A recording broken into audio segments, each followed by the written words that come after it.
So speaking of Scandia, when did you choose to write the stories of the Brotherband? Brotherband. Mm-hmm. Some years back I realised that and I was actually wrong, but I thought I'm going to stop writing Ranger's Apprentice after 12 books, and I thought I need to have something to keep doing. So I introduced the new series then, and I had about 3 years to plan it and work out who the characters were. And Hal, the central character, that he went through about 4 different names, until I settled on Hal. And then everybody said, "Oh, it's too close to Holt." No, it doesn't matter.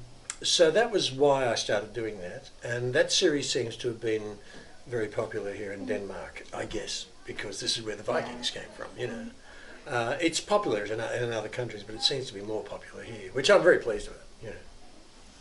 Why did you choose to put the series in Scandia? Was there any special reason for that? Oh, I love the Scandians. I think they're great big buffheads. I liked the central character, Hal. I always like my central character to start off with some kind of, often a social problem. With Will, it was because he was small. With Hal, he was an outcast. He was very different from the other Scandians. Yeah, because his mother was an Araluen. Yeah. And there's a line that I really like in the first book where if an Araluen looks at him, they call him a Scandian. If a Scandian looks at him, they call him an Araluen. Yeah. And he said, "Why do they always see the half of me that's different?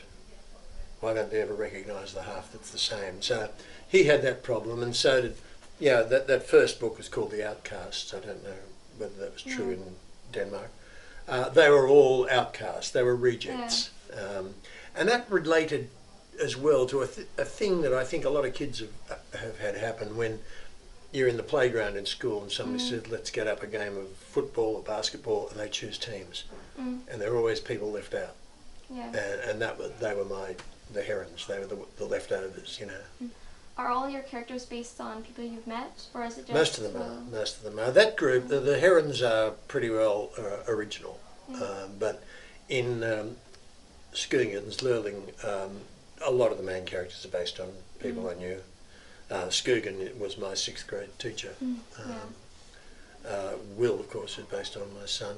Horace, Will's best friend, is based on Mike's best friend, a guy called Jeremy. They used to play rugby together. So, a lot of them are.